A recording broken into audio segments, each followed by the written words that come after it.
नमस्कार, स्वागत है आप सबका कर्मवीर में। मैं हूं डॉक्टर राकेश पाठक। मध्य प्रदेश में शिवराज सिंह सरकार की डगर कठिन होती जा रही है। जैसे जैसे सत्ता के पनघट की तरफ शिवराज सिंह चौहान कदम बढ़ा रहे हैं, वैसे वैसे कांटों के रास्ते पर चलते हुए दिखाई दे रहे हैं।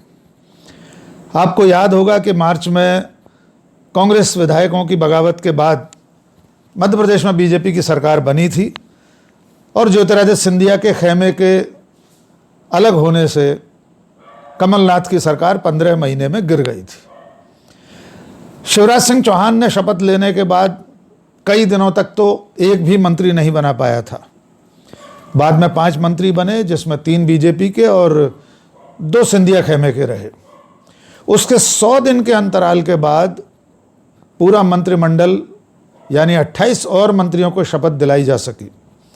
तो पहले तो मंत्रिमंडल के गठन में भारी बाधाओं का सामना करना पड़ा शिवराज सिंह चौहान को, क्योंकि ज्योतिरादित्य सिंधिया के साथ जो राष्ट्रीय नेतृत्व का जो सौदा हुआ है, जो डील हुई होगी, उसके मुताबिक उनके मंत्रियों की संख्या ज़्यादा रहनी थी। और हमने देखा कि बड़ी संख्या में यानी बीजेपी के जितने विधायक थे उनमें से तमाम वरिष्ठ नेताओं को छोड़कर कांग्रेस के पहली बार के विधायक तक मंत्री बन गए।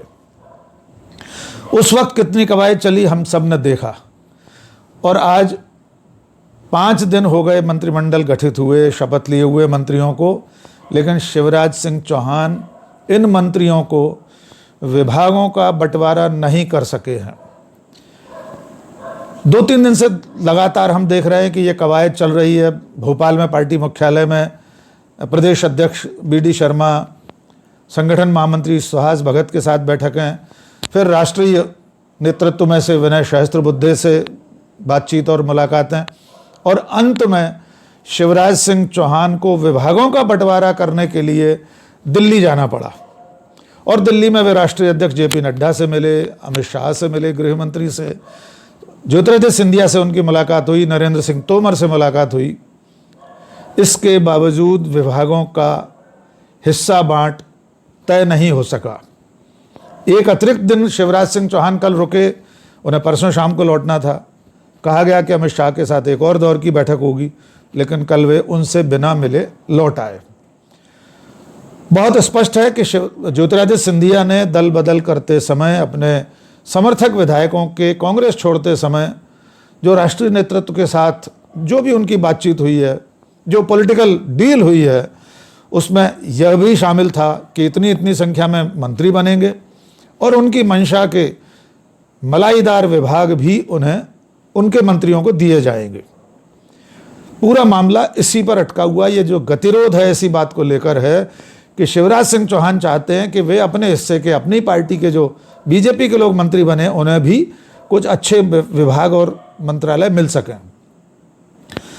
कल शिवराज सिंह चौहान ने कहा कि एक आध दिन और वर्कआउट करने में लगेगा, तो लगा था कि आज यानी 7 जुलाई को विभागों का वितरण हो जाएगा।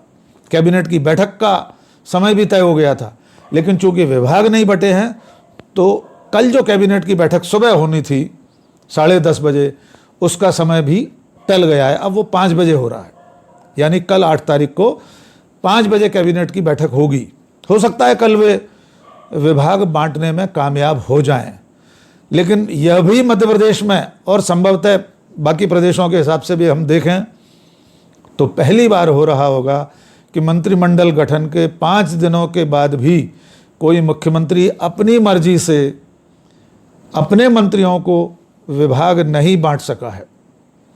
जो हाईकमान संस्कृति जिसका कांग्रेस पर आरोप रहा है, और निश्चित तौर पर कांग्रेस में रही है वो संस्कृति और आज भी है, वैसी ही हाईकमान संस्कृति इस वक्त भारतीय जनता पार्टी पर हावी दिखाई दे रही है। लेकिन इसका जो दूसरा प्रभाव हो रहा है, उस पर भी ध्यान देना जरूरी है। बीजेपी के भीतर से जब से ये मंत्रिमंडल बना है, इतनी बड़ी संख्या में सिंधिया खेमे के मंत्री बने हैं, तब से ही असंतोष के सुर सुनाई पड़ना शुरू हो चुके थे और अब वे धीरे धीरे मुखर हो रहे हैं। मैं पिछली बार बता चुका हूँ कहाँ कहाँ से असंतोष और विरोध की आवाज़ें आई थी। अब जो ताज़ा स्वर है उसमें बहुत स्पष्ट अपने नेता की बेइज्जती की बात की गई है, उस पर ध्यान देना ज़रूरी है। जबलपुर से अजय बिश्नोई आते हैं, कई बार के विधायक हैं, मंत्री रहे हैं शिवराज सिंह की सरकार में, बीजेपी के वरिष्ठ नेता हैं। उनका ट्वीट आज इस बात का ऐलान है एक तरह से पार्टी की तरफ से, पार्टी के भीतर से, कि उनके नेता यानी शिवराज सिंह चौहान की बेइज्जती हो रही है। मैं वो ट्वीट पढ़ के सुना देता हूं आपको अजय बिश्नोई का। उन्होंने बहुत स्पष्ट लिखा है, पहले मंत्रियों की संख्या और विभागों का, अब विभागों का बंटवारा। मुझे डर है कि कहीं भाजपा का आम कार्यकर्ता हमारे नेता की इतनी बेइज्जती से नाराज न हो जाए, नुकसान हो जाएगा। ये 3-4 पंक्ति का ट्वीट अजय बिश्नोई, जो इतने वरिष्ठ नेता हैं बीजेपी के, वे करके साफ ये कह रहे हैं कि उनके नेता की बेइज्जती हो रही है और कार्यकर्ता इस बेइज्जती से नाराज न हो जाए। और आखिरी में लिख रहे हैं नुकसान हो जाएगा। अर्थात अभी जो 24 सीटों पर उपचुनाव होना है, जिसमें ग्वालियर चंबल की 16 सीटें हैं, मालवा की सीटें हैं, तो ये जो असंतोष के सुर धीरे धीरे बढ़ते हुए दिखाई दे रहे हैं, बीजेपी में भी उसको लेकर चिंता की लकीरें गहरी हो रही हैं। और निश्चित तौर पर ये प्रदेश के लिए भी अच्छे संकेत नहीं हैं, जबकि कोरोना जैसी महामारी फैली हुई है। मध्य प्रदेश में पहले भी मार्च में भी जब ये बीमारी दस्तक दे रही थी, तो इस गतिरोध के कारण, सरकार के आने जाने के कारण बहुत सारे इंतजामों में प्रदेश पिछड़ गया था। तो अब देखना होगा कि बीजेपी के भीतर का यह संतोष क्या रंग लाता है, शिवराज सिंह चौहान इससे कैसे निपटते हैं वे, और इस असंतोष पर पानी डालने के लिए, असंतोष की आग को, या अभी आग नहीं, चिंगारी को ठंडा करने के लिए कौन से उपाय करते हैं, ये अभी देखना होगा। लेकिन फिलहाल शिवराज सिंह चौहान के लिए बहुत कठिन है डगर पनघट की। बहुत बहुत धन्यवाद, शुक्रिया।